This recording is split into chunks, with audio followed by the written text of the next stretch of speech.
Hello, everybody. Finally, we are able to live stream like 15 minutes later, but we're fucking back. I just wanted to sit here. Maybe this stream may be 10 minutes long, it may be 15, it may be even longer, but I just wanted to talk about football. There's actually quite a bit that's happened this week, to be quite honest with you. I mean, especially yesterday. I was at the Newcastle match, Atletico Madrid, quite a big pre-season game. My first game back at St. James's for quite a while as well. I think the last game I went to was in like March or something. I think it was Spurs at home. Could be wrong there, but I'm pretty certain it was Spurs at home. The last game I went to, and it was nice to get back. We lost. We actually got fucking hammered, to be honest with you. I mean, it was 2-0, but Atletico were all over pretty much the entirety of the match. But then on my way home from the match, fucking opens up Instagram, my phone, and then we've actually signed a player. I just couldn't believe it. I could not believe my eyes. I was like, there's no way that's real. And it is. Fabrizio Romano announced it. Everybody's announced it. We've actually bought a player, and apparently he's signing his contract tomorrow. He's travelling to Newcastle now, like Sunday night.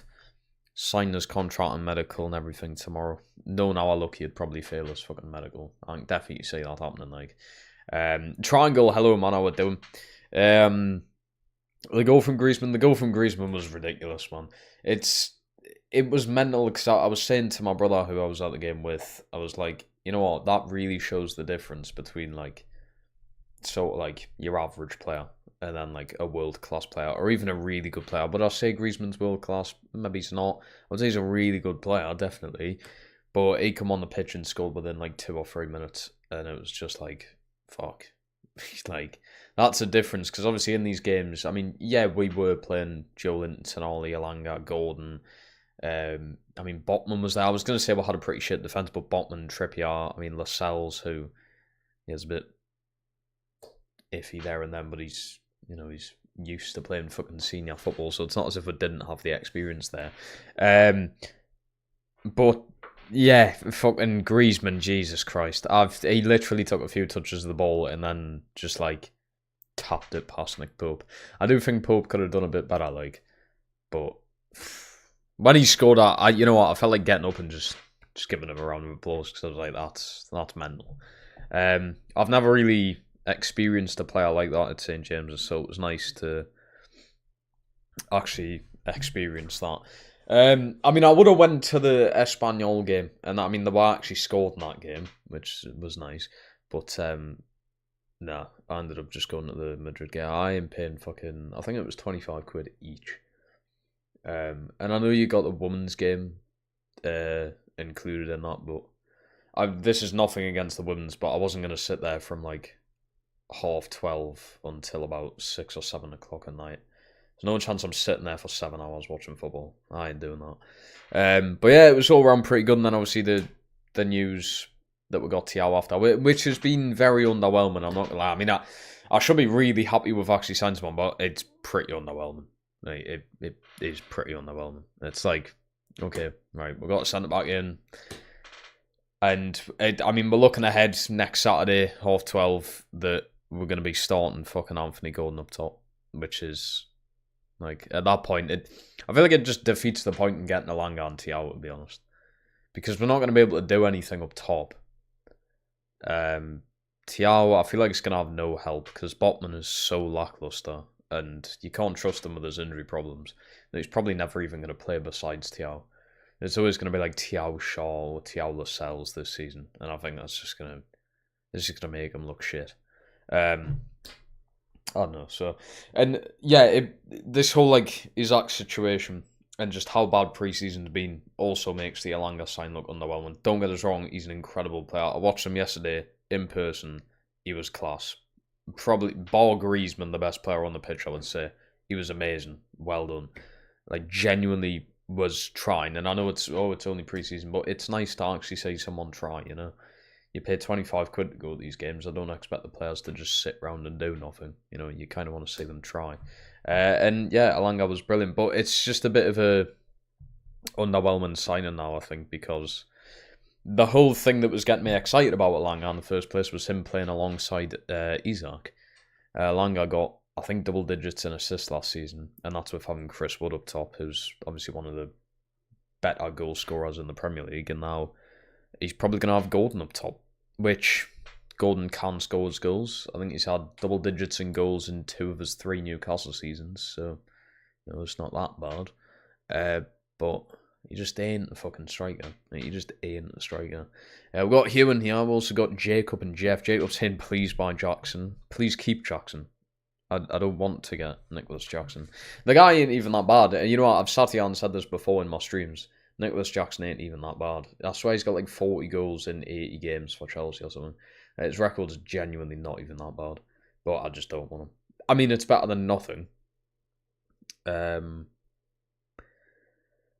I would much prefer to try and look somewhere else, especially for the asking price. I think Chelsea are a bit stupid asking for like 80 million for Jackson. I don't think you're going to get that. Like I say, he's not that bad, but you can't be getting 80 million for him. Ticks are well and truly back. Yeah, Hugh, I saw he lost 2-0. See, I said 1-1, didn't I, in my prediction, and then I checked my phone yesterday and I was like, oh, 2-0, and Sessegnon own goal and a sending off. That's mad. I'm surprised he lasted so long in the career mode I done, to be honest, because the guy seems like he's utter shit. It was a great goal from... I didn't even see it, to be fair. What else did... Oh, yeah, today, I'll tell you what, the Crystal Palace-Liverpool game, wow. It just makes us really excited for like what's to come this season, to be honest. Like, I thought as soon as Ekitike scored, I was like, yeah, this game's... It's fucked. It's just done. Like, Liverpool were playing such good football, and they did throughout the game. But Palace just didn't let up, to be honest. Palace just done pretty well. Liverpool's defence looked pretty shaky. Like, Frimpong and Kirkes are pretty good going forward. Defensively, and I thought Frimpong looked good at Leverkusen defensively. That may be the difference between playing in the Prem to playing abroad in the Bundesliga, but Frimpong, Kirkes looked shaky at the back. Van Dijk had an absolute stinker, which is a one in like 1,000 chance of happening. Van Dijk never usually plays like that, but he did today. He was terrible today. And then Konate was just a bit lackluster, to be honest. Gave away the penalty. It was Van Dijk who gave away the penalty. Konate got booked decently early on, so he had to watch out. It was like the whole defence was just shaky. Alisson was great, tried his best. So yeah, I mean, everything else about Liverpool's great, though. Wirtz looked incredible. Ekitike looked great. Salah was a bit meh, but I feel like Salah would kind of be shadowed in just the amount of shit Liverpool now have on that pitch at one time. Salah is probably going to drop off very, very slightly. Don't get us wrong, I'm still captaining him from our FPL, but I do feel like he could drop off very slightly. Now we understand why he was put on the transfer list. Well, there you go, Hugh. There you go. He likes to score own goals, he does. Who else was alright? Gakpo was great. Szoboszlai was brilliant. He was a good watch. And then for Palace, Dean Henderson just absolutely insane.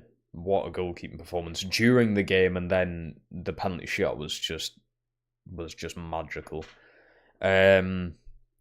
Defence yet again. I think the Palace defence is a bit fucked. It's just a bit all over the place.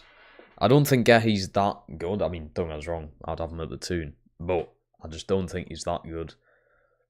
Did they have LaCroix play? I don't think they did.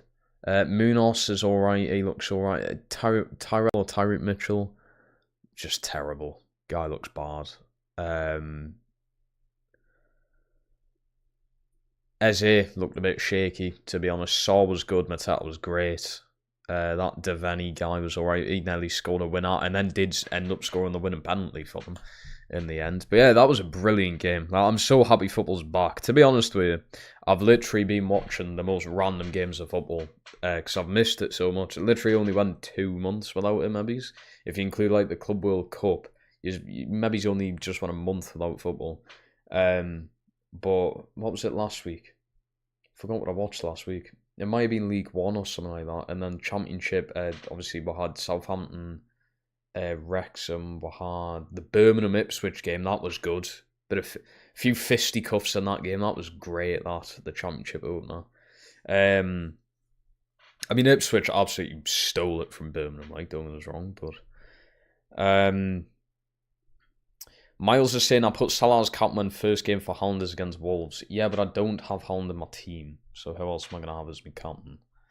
Also, if you do have Haaland and Salah in your team, who else have you got? You've probably got, like, fucking, I don't know, Alex Murphy from Newcastle or something at the back. It's like, it's very difficult to fit both them players in your team when they both cost like 14 million. And I don't know who else I would captain in my team, to be honest. There's not very many players who I've got in my team currently who have, like, easy-ish games. I mean, Salah against Bournemouth, I think Liverpool should be, this season, hammering Bournemouth, I think, personally. I think Bournemouth have given away too much and not really gotten anything back. And they have just signed a new centre-back. Forgot the guy's name, but he was like 30-odd million. But like, I have a look at my team now. The easiest fixture, I think, is probably Pedro Porro against Burnley.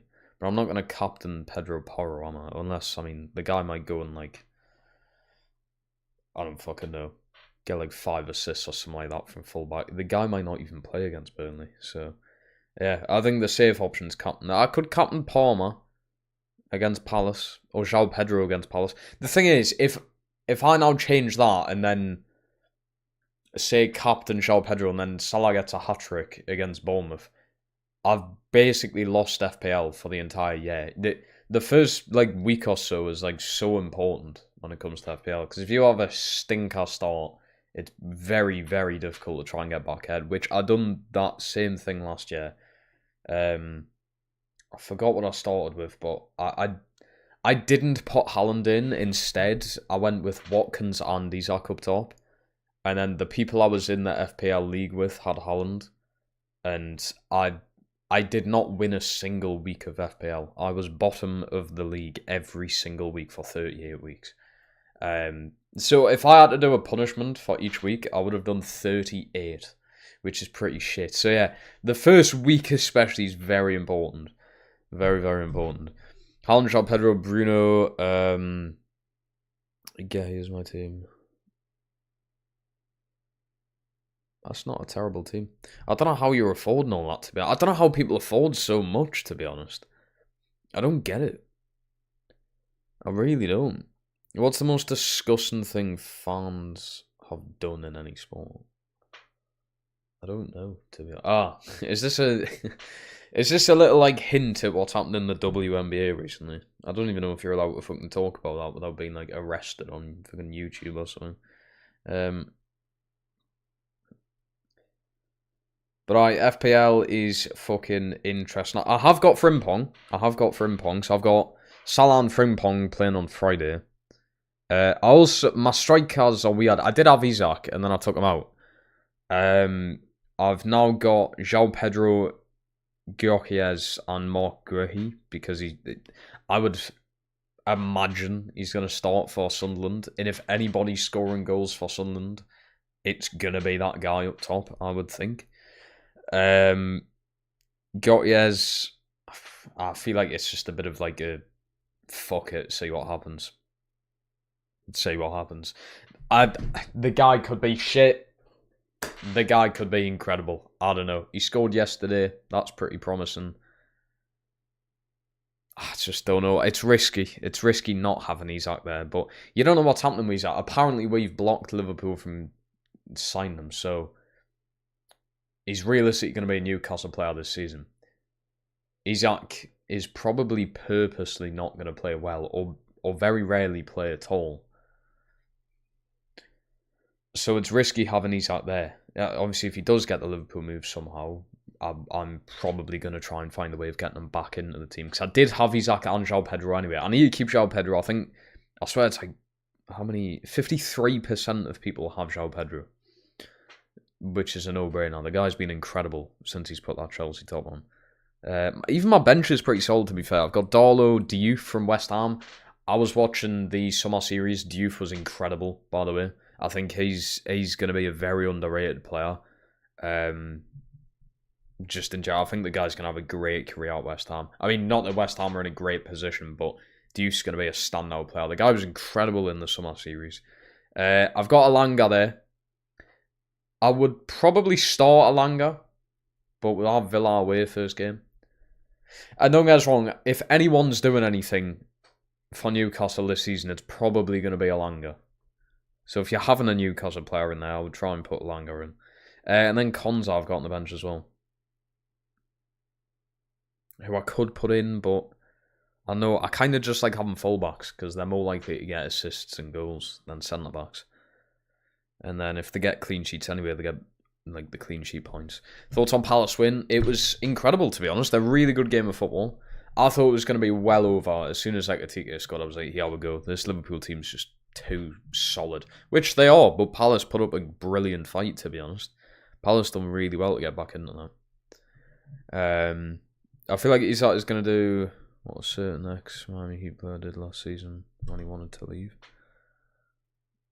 Ex-Miami Heat player? Oh, Jimmy Butler. Yeah. I can see that happening. That's what I hate. I think I talked about this in the last time we done this live stream.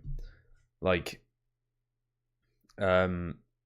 players nowadays, just sports people in general, football, basketball, any fucking sport, they have so much say in what happens. I think at this point it's embarrassing. I think Isak has signed a contract in Newcastle until 2028. He has said, I'm going to work here, this is my job, until 2028, and then I can make a decision on what happens. 3 years early, the guy's saying, nah, I'm refusing to play here. I'm refusing to train. I'm refusing to be involved in this team. It's as if it's like me ringing up work tomorrow and being like, yeah, I'm not coming in. And they're like, why? I just don't want to. Imagine if you rang up your workspace and just be like, yeah, I don't want to work. What would happen? What would happen realistically? You would get sacked. Or unless you've got a really nice boss that might be like, oh yeah, maybe have a few days off and get your mind right and then come back in or something. I don't know. But the whole situation's fucked. I think he's right for wanting to leave Newcastle. Don't get us wrong. I think he's right for wanting to leave. Like, yeah, I think we're in for a good future. We are in for a good future, I think. But when an opportunity like playing for Liverpool or say playing for Real Madrid or Barcelona comes knocking, you're going to want to leave, aren't you? I mean, the popularity, the everything behind them, they would offer him more money to be there. Of course you're going to take it. If a job offers you more money than the job you're in, and it's, say like the same job, you're getting paid more to do the same thing, of course you're going to fucking take it. So, I can understand why he wants to go. But then at the same time, the way he's went around it's just been a dick move, to be honest. Not showing up to anything. Telling us this, 3 weeks before the season begins? Or was it an entire month? It may have been the entire month before the season begins. But apparently he's been unsettled since around the Carabao Cup final, which was in March. So March, say April, May, June, July. July's when this news sort of came out. He's been unsettled for 4 months. And then he's just come out and said that he wants to leave. And he's been unsettled for 4 months. Apparently, I don't know who said this, but I did see it. I've seen it somewhere. I don't know who said it. It might have been Ornstein, or however you say his name. It might have been him. But someone come out and said, like, there's rumours that he's been unsettled. We've got Harry in here. Do you think Isak should have been nominated for the Ballon d'Or? I'd say no. No. I mean, 20-odd goals, a Carabao Cup, a few assists. I wouldn't really say so, because we weren't in like a European competition. I suppose we were fighting for the league. I mean, I suppose you could technically say that. We did finish 4th. I mean, I'd say if he was going to make it, he would have been like near the bottom end anyway. So like, I mean, it basically doesn't make a difference. If they'd done like a top 50, he's actually going to be in there, isn't he? He's probably going to be latter stages of 30s, maybe. But yeah, I mean, he would be nowhere near winning it. Absolutely not. Thoughts on Thiago joining? It's very underwhelming, but it's great. Don't get us wrong, I think it's good. I don't know much about him, to be honest. I don't know how good he is. I don't know what his statistics are like. I don't know anything about him, but 40 million. I would presume he's going to be thrown straight in at the deep end and starting, but you never know. Eddie Howe loves his.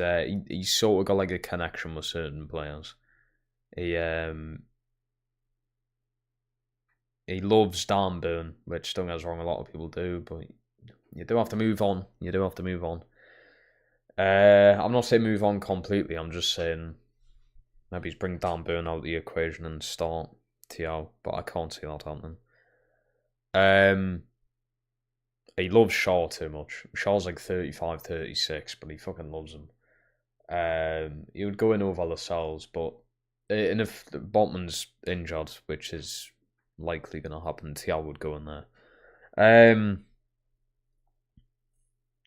But yeah, I mean, it's a good signing. But like I said, I can't really have a say on him because I don't know anything about the guy. I just know he's a centre back.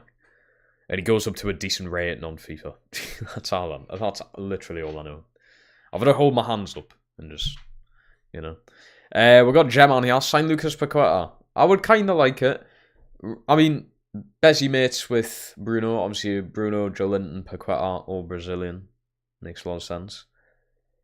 And I think an issue I've saw someone point out on Twitter was all of our midfielders are kind of the same. They kind of all do the same thing. There's not really a differentiate between them. And I feel like we need that. We need like a full-on attacking player in that role. So I think Paqueta would be alright. If you play Tonali and Bruno behind him, I think that would be pretty sound. But yet again, I can't see Eddie Howe dropping Joelinton. So even if we got Paqueta in, I couldn't see him starting in the team. He'd be a bench player. How am I that Liverpool lost? Over the moon. Twats. Booed the national anthem, they did. And you know what it is? A lot of people I've seen, and I know there could be a few Liverpool fans in here, but I don't really care. Palace fans, a handful of them booed when they were trying to hold a minute silence for Jota and his brother. That happened after the national anthem, and I know it's this thing for Scousers to boo the national anthem because they claim they're not English. Look, I'm not the smartest tool in the shed, but anyway, you are factually English. They claim their own separate thing. They claim they're Scouse, not English. So the whole thing's like booing the national anthem, what have you. So you kind of get what you deserve. You cannot sit there. And some Liverpool fans may have not, but it sounded like a whole fucking lot of them were booing the national anthem. You can then not complain that a handful of Palace fans boo the 1 minute silence for Jota and his brother. You cannot sit there and then complain about that after what just happened. And yeah, you can say, oh, it's only a national anthem. A lot of people take the national anthem serious. I do. I'll take it every time England play. I stand there, hand on heart, and I sing the national anthem. It's pride in your country, and for some reason, Scousers don't have that. I don't know why. So I kind of feel like that was sort of like revenge. Like Liverpool losing that game was sort of like, yeah, that teaches you a fucking lesson. Just pipe the fuck down. And Newcastle wants Samu, they do. I can't see it happening, but yeah, I would love Samu. I just can't see it happening. I'm not getting my hopes up about it. 4-1 Villa next Saturday, probably 5 or 6-1. We might not even score, to be honest. We didn't look like scoring against Athletic Madrid. And even my goals against Espanyol were a bit naff. And all the other goals were fucking scored in pre-season. But we haven't won in pre-season. We drew 2, Espanyol and Spurs, was it? I can't see us going from a win this pre-season to then beat Villa. I can't see it happening. So we might need to wait a while for first win of the season. Realistically, it's going to be Leeds. But Leeds away is not going to be easy, is it? Leeds at home, I think we would. Leeds away is different. Do you think Chelsea will be in the title race? Absolutely, I think they will. I think I've got Chelsea coming third, but the title race will be very close. I've got Liverpool winning it, City second, Chelsea third, which have moved up massively. I think I had Chelsea originally like sixth. So, like City, Leicester United. Well, they all boo the national anthem. There's no way City and United fans boo the national anthem, surely. Calm as a bitch, wise man once said. Fucking exactly.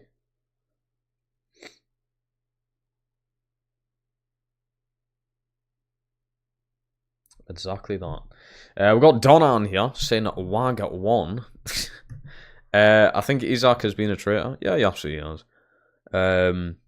Allow me to introduce myself. You absolutely can.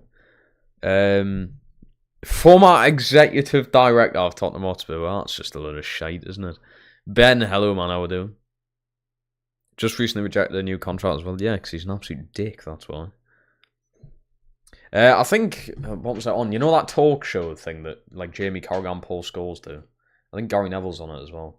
But Jamie Carragher said it perfectly. He said, and I just said this before, I can absolutely understand why Isaac wants to leave. I'm all for it. Fair dues. He just wants a better career. I can't see him getting a good career at Newcastle. I can see him getting a much better career in one of the biggest teams on planet Earth. Fair enough. But the way he's went around it is horrendous. Maybe that's his inexperience of this stuff. He's only 25. He's not really moved many destinations in the past. So he's always kind of had like a bit of a long-term stretch at each club he's been. So maybe he's not used to this kind of stuff. He also probably didn't realise he was going to become as good as what he did at Newcastle. So go no bother Gemma, no bother at all. Apparently this Donna is replacing Amanda Staveley. Who is behind this account? Who is behind this account? I'm not even mad at the man we lost yesterday because who? I don't even know who they are, to be honest. You're gonna need it? Yeah, we are gonna need it, yes, you're not wrong. I'm not looking forward to it. I am obviously gonna watch the game, but I'm not looking forward to it. I'm glad it's at 12:30 on a Saturday, so we can get the game out of the way and then I can try and enjoy my weekend. He handled it very poorly. Absolutely he did. Fucking absolutely he did. And I think Eddie Howe's went around it very well himself. He said you've got to... A lot of people laughed at this. You've got to earn the honour to even just train with Newcastle United, which I think is absolutely spot on and perfect, to be honest with you.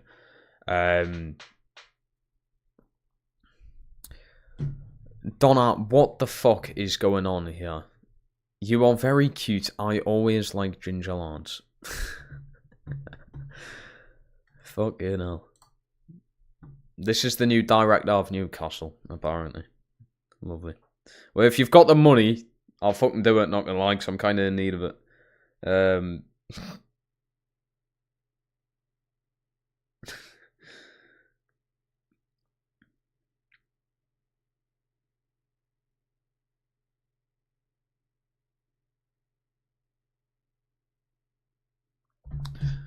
Have a look on my Twitter timeline.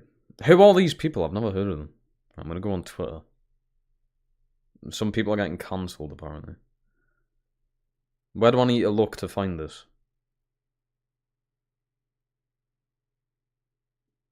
Go.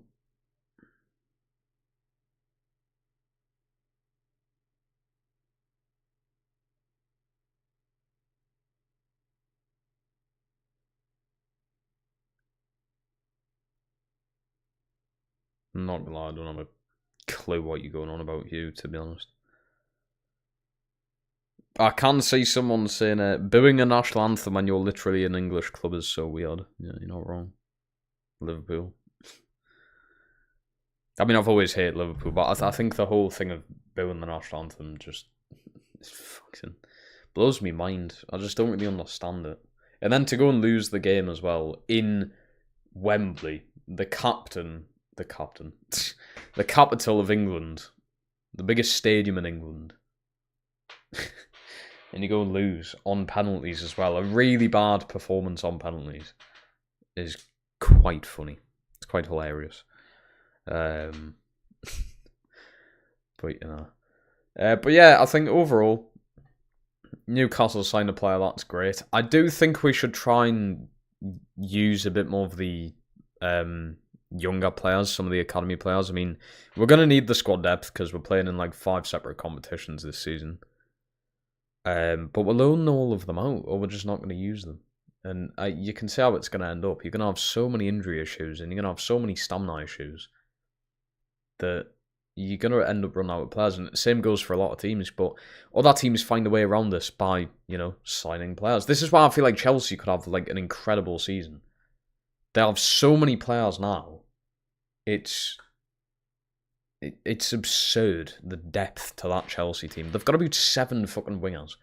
Like, Bino Gittins may genuinely not play that many games. Just simply because he doesn't have to. I'd imagine they'll obviously find a way, because you'd complain if he didn't get played. But, like, you don't have to play. I don't know how it's going to work on FIFA. If you're doing a career mode with Chelsea this year, good luck. Because you're going to have so many complaints. You're going to have Bino Gittins fucking up your arse being like, where's my game time? You're not playing us. What's going on? Although I don't know who is actually going to be starting for them. I'm trying to think and go through all the players they've signed, but there's just too many to, keep an eye on. And then teams like, like Arsenal, they have good youngsters coming up and coming into their team, so they're absolutely sweet. They're sound. If something goes wrong, they'll find a 14-year-old centre midfielder from somewhere, and he'll come in and just play it unbelievably well for them. Like Nlanieri, they just found him from fucking nowhere. Myers Lewis Skelly, whatever his name is, he's been absolutely incredible.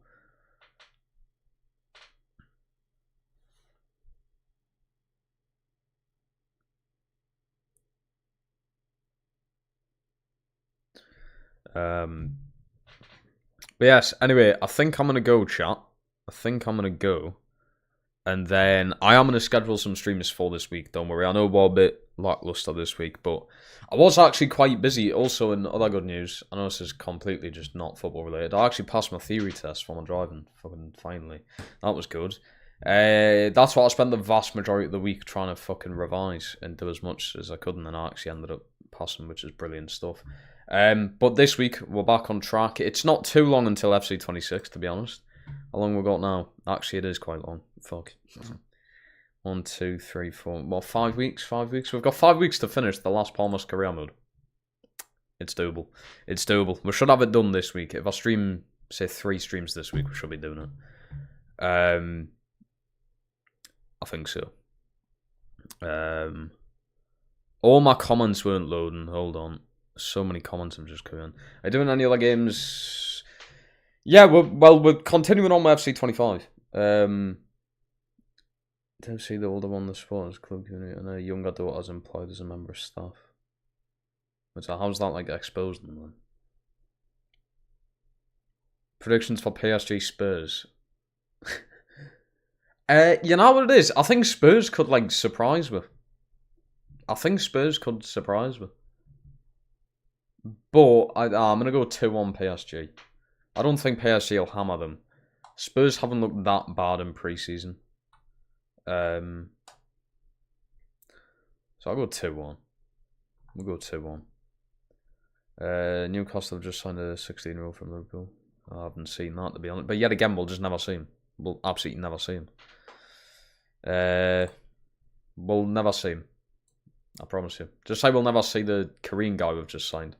Obviously, we used him in pre-season, but we'll not see him in the senior team again. Bet you. All right, we're watching Leyton Orient Wigan before we go.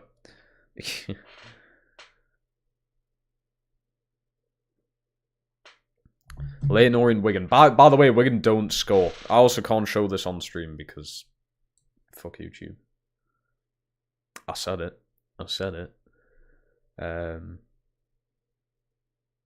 Oh dear. I've just seen Sessegnong's own goal. What an absolute fucking idiot. You can see what he's trying to do again. To be honest, is there a safer option there? Well, shows a better replay. Come on. What can he do here? If he leaves it, the player gets on the end of it. He could try and kick it away. He could mess that up. I think that's a pretty safe option. To be honest with you, I mean, I'm not going to blame the keeper there. Keeper hasn't scored the own goal. They could have been better coordinated, though. Could have been much better coordinated. But that's shocking from Sessegnon. Did they show us red card as well? Is this going to be it? I'm going to guess. Oh, dear. I'm going to feel it is. Oh, no, it's not. It's just a terrible miss. It was an absolute liability. Seems like it was a nice goal, like you say. It was a nice goal, to be fair. Great finish. I imagine this is Orient's first goal. Good shot. Oh, no, it's not. Fucking fast shot, mind you. Tickled an awful ball out. Oh, dear. Oh. Oh, no, that wasn't even tickle. That was the other fucking keeper. They've got the same coloured kits, that's why. When am I streaming next? Probably tomorrow night. Tomorrow night or Tuesday. I won't be streaming Wednesday with the football being on. And then Friday I won't be streaming with the Liverpool game being on.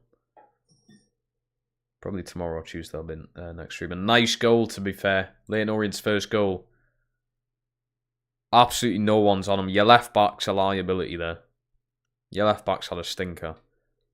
Where do I think Wigan's going to finish? Where did I put them in my prediction? Oh, I haven't done League One predictions. I'm going to go like 10th. I think they'll miss out on playoffs again. I'll go like 10th.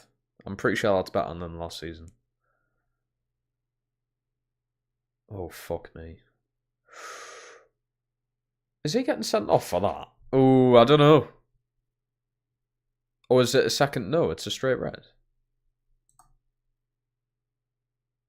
Yeah, I don't think he's got any of the ball, in all fairness. Fairs. It doesn't look like a red card challenge. I know it's like last man back or what have you, but that is poor from Sessegnon, like. Deary me. Live Clown Davies reaction. Nice. Right, yeah. Well, I'll tell you what though, Hugh, something to look forward to, or something to be hopeful of. Wigan's first game of the season was actually good. Yeah. I actually enjoyed watching that first game. That second game, obviously, a bit shit. But Leyton Orient are a pretty solid fucking team in League One. And I said 1-1 to start with. It ended 2-0. Bit of a shame. But I had hope in years.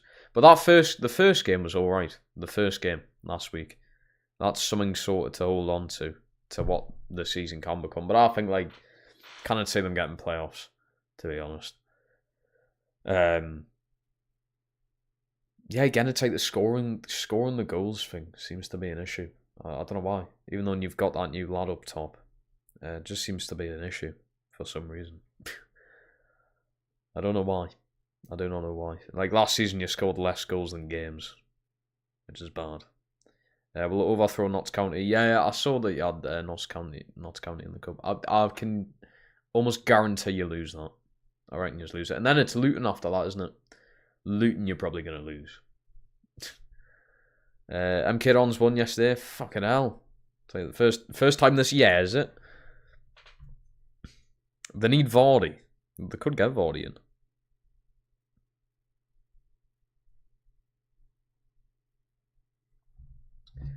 Barcelona's playing soon. What, today?